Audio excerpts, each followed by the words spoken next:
judiciaire actuellement Alioune Sall ak soxnaam yoon teg na leen loxo nu leen di tudd aussi ci li nga xam ne nag moo di mbirub suuf ak benn société immobilière familiale actuellement ñu ngi en position garde à vue démb jàkkaarloo nag le collège des juges d'instruction. nu am retour parquet waaye aussi teg ci table lu tolloog 240 millions pour caution avocat am Maître El Hadji Diouf jàpp ni actuellement li ñuy def nii du lenn lu dul mbirub humiliation société boobu nuy wax lépp luy papier yu légal société bi am na ko d'après ses dires njortoon na aussi que ni waroon na leen mën a libérer ba lundi incha allah nu soog leen a indiwaat moo gën leen di yóbbuwaat fële ca division des investigations criminelles alors kaaw Alioune Sall ak soxnaam lu leen di toppee li nga xam ne nag moo di blanchiment de capitaux dossier bu aussi ban jàng nga si mën a def. merci beaucoup Sylla seen avocat nee na njortoon na ne. war nañ la mën a bàyyi ñu dem. ñu dem seen kër waaye ñu dem seen kër. bàyyi du njort. un juriste qui parle. un homme de droit. xam na ne bàyyi du ay njort. bàyyi décision la. bu incombé juge bi nga xam ne moom lañ confier dossier bi. n'est-ce pas. oui ndax retour parquet bi nee na procureur moo yéex a ñëw moo tax nu delloo waat leen. waaw procureur moo yéex a ñëw. xëy na procureur dafa am ay yitte yu mu doon dox. mais en tout cas li ma bëgg a wax mooy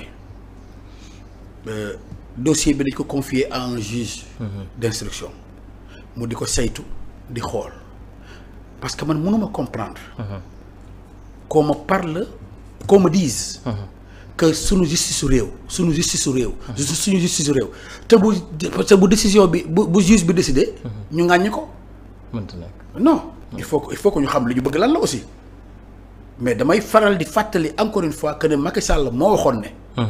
réew mi kuñ fi jàpp rek am na loo def kuñ fi téye rek am na loo def. c'est valable pour waa APR. c'est valable pour ses frères. c'est valable pour ses beaux-frères. c'est valable pour ses belles-sœurs. c'est valable pour ses neveux. c'est valable pour képp koo xam ne takk nga ci moom. ci ñooñu la valable. donc je reste encore convaincu. que ne bu justice ne déet. dama jàpp sama njort bu rafet que ne déet la war a wax su justice ne waaw. dama jàpp ne waaw la war a wax. démb rek maa ngi ciy waxtaan. ak sama ay xarit bi ñuy def allusion ci dossier Farba Ngom. ma ne non man dafa am loo xam ne comprendre ma ko si la damay xëy suba ñëw sa kër dugg fekk la nga toog. nga xaw a sa yaram xaw a nage may la si la lan la nga dem sa waay man daal je ne me sens pas bien. may la daw dem hôpital.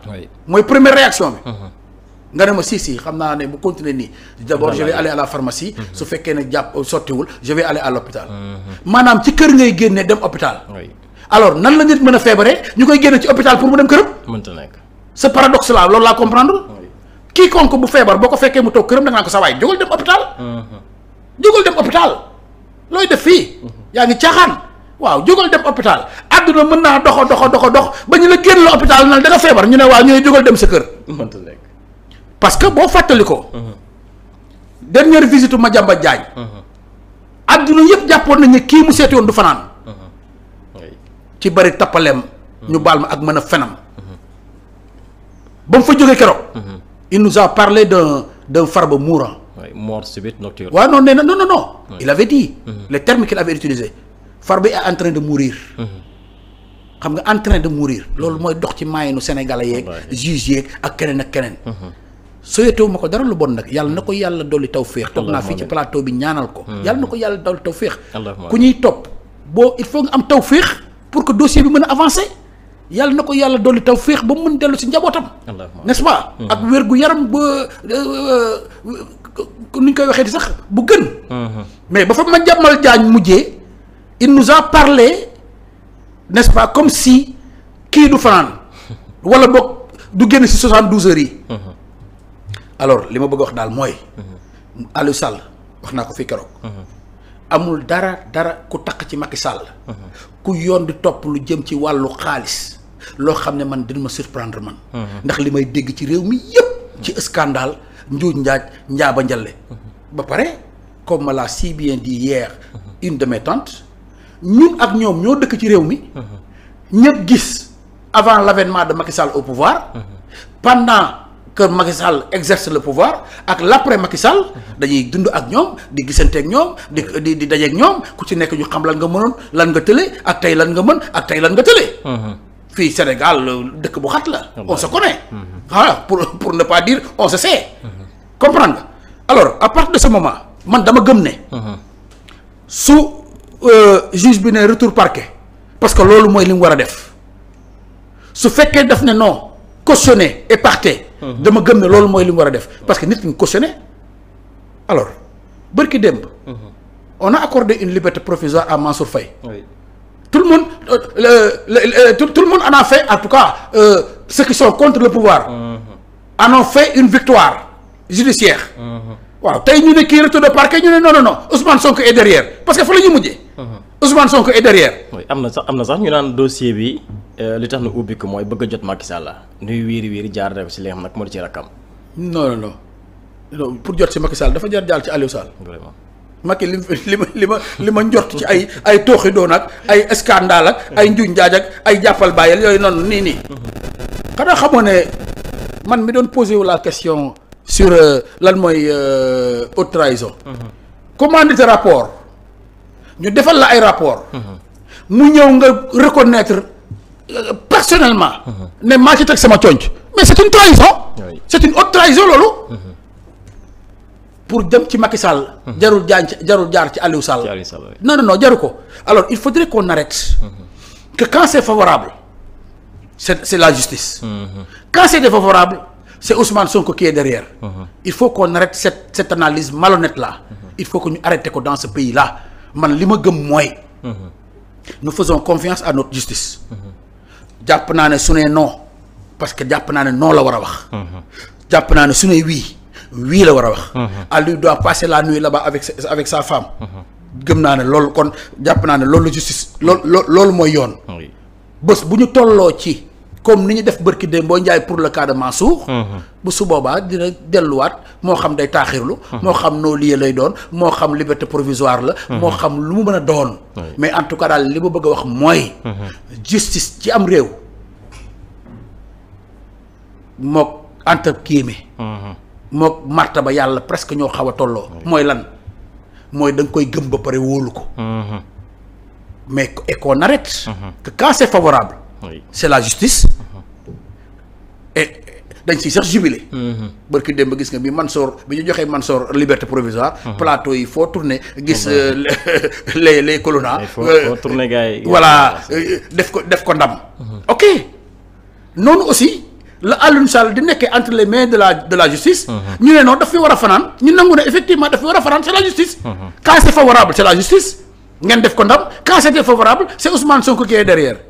Tout ça c'est malhonnête. Vraiment alors yaa ngi tudd léegi Macky Sall fan yële dafa am acte bu mu teg maanaam teg benn groupe boo xam ne experts financiers ñoo ci nekk ak ay avocats nous saisir aussi le ministre des finances et du budget Cheikh Tidiane le ministre des finances et du budget saisir aussi le président de la cour des comptes Cheikh Diba cour des finances ministre de la finance.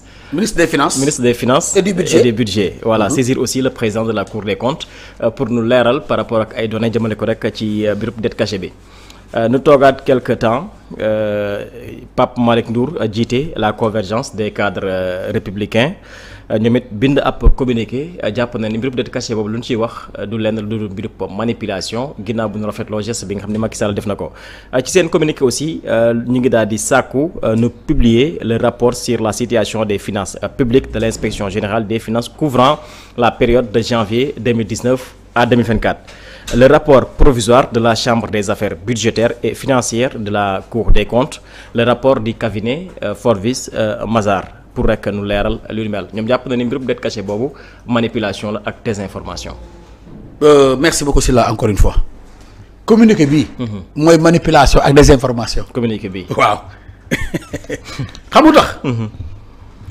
l'autre jour dañ ci interpellé Ndeye Gnibil gi. oui te comme dossier bi nag Sylla toll na foo xam ne. ba ci Macky Sall àddoo. ah non xuusuma ñàpp yi di ci wax yëpp dañ leen war a teg de côté ah. ma Pape Malick Ndour ak Pape Mademba Ndour ak Pape Mad keneen na ci yem. yii yëpp ay waxi xuusuma ñàpp la mu lii ñuy def ñii. mooy manipulation ak désinformation. Macky Sall mii Ndeye Gnibil gi.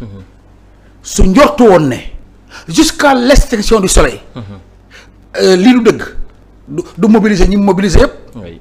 Ah, attention. des experts financiers ak avocats. Exactement. Oui. Cela veut dire ce que cela veut dire.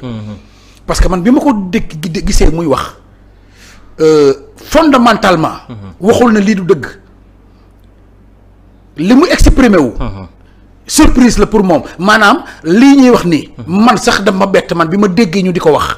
waaw loolu la wax. waaw njëkk am betteel. waaw dafa njëkk am betteel comme si dafa confier le ministère des finances. et du budget ay nit ñu def ci lu leen neex. à son insu. loolu noonu nga ko jàngat boobu nga ci am. d'ailleurs loolu moo tax mu mobiliser. ñii mu mobiliser ñëpp pour ñu saytu ko leeral ko. mais dama gëm man ne yaa santaane ay rapport Cour des comptes wax Ousmane Sonko génne gannaaw ba nga xamee ni def nañ seen liggéey ñoom ñëpp ba tënk jox ko ñu ne c'est pas vrai. waaw xanaa kay wax dëgg yàlla war nañoo mën a nangul FMI nga xam ne moo ci gën a dee moom. moom moo leble xaalisam. 7 milliards d'euros de 7 milliards de dollars. tey yi ñu dem ba dugg ci est-ce que war nañ ko fay est-ce que waruñu ko fay. kon kay FMI ci gën a dee. alors si ce n'était pas vrai FMI du ko dëggal. dolli ci féliciter les nouvelles autorités. pour leur transparence et leur courage. parce que nag courage la. pour que nga dénoncer loo xam ne. ba mu ne toq ci noog FMI ñoom moom ak ñamu àndal ñëpp. dañ ne tekk def blocage par rapport au Sénégal. ñëpp nangu ne am na jeexital bu mu am ci économie sénégalaise. ñëpp nangu nañ ko mais quelquefois si là. am na ko daan wax naan le chemin n'est pas difficile. mais difficile est le chemin. loolu mooy waxi dëgg. mooy li Ousmane Sonko doon wax naan le président de la République. a pris l'option ou la décision. de ne pas de ne pas commencer son mandat dans le mensonge. parce que mensonge boobu moo indi Sénégal fii mu toll tey. et non parce que Ousmane Sonko l'a dit. Ousmane Sonko a dit que il y avait des dettes cachées moom moo tax gars yi daw nañu gars yi def nañ nangam. loolu yëpp c'est de la diabolisation. am réew kenn du ko commencer ci ay tappale. c'est l'option que le président Diomaye Faye a prise. et c'est ce qui est normal. na metti ok yàgg naa wax fii ci plateau. amul benn jubbanti bu amul ay yàq. kon ñun war nañ am yaakaar. oui absolument. xam nga lan moo bon. mooy comme li nga xam ne moo fi amoon. durant les 12 ans de Macky Sall. foo tourner ñu ne la autopont. foo tourner ñu ne la TER. foo tourner ñu ne la BRT. foo tourner ñu ne nangam parce que réalisation yooyu. moom lañ doon comment dirais-je gonde Sénégalais yi. pour yàq caxate xaalisu réew mi. parce que xaalis bi dugg ci Sénégal fii. dama dégg barki Dembo Ndiaye comment il s'appelle encore Ndofène Diouf. un ancien ministre de Macky Sall. Arona Coumba Ndofène Diouf. Arona Coumba Ndofène. je l'écoute religieusement. gis nga Sylla gis nga boo gisee nit kuy wax dëgg. boo ne ko jàkk dafa am lu lay capter. pour nga continuer di ko déglu. mu ne moom ba muy jóge ci Macky Sall. boobu Macky Sall. defe naa 2 ans ou 3 ans après maanaam boobu Macky Sall la ñu nekk en plein pouvoir nee na si la fa quitté moom parce que nee na ko Macky mun naa ma ne ko fii nga jëmale réew mi baaxul. nee na sur les 28 000 milliards xaw ma 26 000 milliards. moom bi mu toogee def la toutes les réalisations de Macky Sall. BRT autopont autoroute à péage comment dirais-je TER. ak yeneen bi mu defee xayma bi yëpp passé wul 6 000 milliards. c'est lui qui parle hein. nee na passé wul 6 000 milliards. donc gabu 18 000 milliards bi ak et quelque fan la dugg. c'est la question bi muy posé moom amul kenn ku bokk APR ku am fitu tontu ko ci. donc communiqué bi Pape Malick di génn na tontu moom na tontu kii comment il s'appelle encore. Arona Coumba Ndofène. Arona Coumba Ndofène nañ ko tontu ñoom les cadres financiers de APR nañ ko tontu moom. wala ñu defal leen face à face wala xaw ma nu ñu koy woowee nu mu tuddati. débat. ñu wax ci loolu. il le dit avec une assurance boo xam ne doo ko sax comprendre assurance bi muy waxee. nee na toutes les réalisations de Macky Sall passé wul 6 000 milliards. alors gap boobu nga xam ne moo nekk ci li nga xam ne mooy boru Sénégal. ak 6 000 milliards de réalisation mais gap boobu fan la dugg. Personne n'ose apporter une réponse par rapport effectivement à ces déclarations. yàgg nañ wax surfacturation ci chantier yooyu. Exactement. Parce que mooy li ma la wax chantier yi Macky Sall comment dirais-je créé nii. mooy li ñu doon gonde Sénégalais yi. pour mën a pasare xaalisu réew mi. loolu rek doy na ci interrogation. entre li ñu leb yépp ak les 6 000 milliards de réalisation gap bi animu. fan la dugg que les experts financiers de l'APR répondent à ça. su boobaa laay doog a xam effectivement wala kenn ci ñoom. que Pape Malick comme moom c'est un brillant financier. Oui. Ok d'accord. na def table. débat mook Ndofène Ndofène. Arona Coumba Ndofène. Arona Coumba Ndofène nañ def débat ñu wax ci gap boobu muy wax noonu. su boobaa si la Sénégalais yi gëm ne effectivement Pape mi kat effectivement c'est un surdoué en finance. mais comme ni ma wax sànq pour revenir à ta question. Ali kalaj bi Macky Sall la. Macky Sall mi ma gis muy wax ci dette cachée. Il n'a pas été formel. par rapport aux fausses informations. Au contraire, il a donné l'air d'être surpris par rapport à cette information. mais dama ne FMI mii. nga xam ne moom ay rapports yu boppam la commandité. ak ay investigation boppam. ba mu am effectivement lu ko dëggal ne. 7 milliards de dollars yi. feeñul ci benn comment ci la comptabilité sénégalaise ci les finances sénégalaises. les finances sénégalaises feeñ amul fenn fu mu ci feeñ. mais loolu du lu nit di inventé. xanaa boo ko inventé sax ba ki nga xam ne moo ko lebaloon moom muy FMI def ci taxaw seetlu wax ne effectivement dëggal li mu wax ne loolu lu wax am na. metti na dëgg la waaye mi ngi féliciter l'université autorité si seen courage. si seen dëggu ak si seen détermination.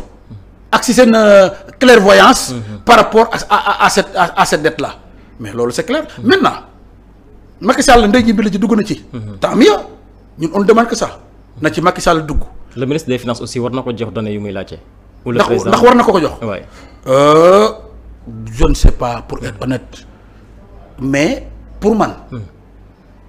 ñoom ñi nga xam ne ñoo fi ne. war nañ mën a juger ndax c'est des informations yu ñu war a joxe wala waruñu ko joxe pour man amatul lu ñu fi war a nëbb. pour man ci sama xel mu gàtt.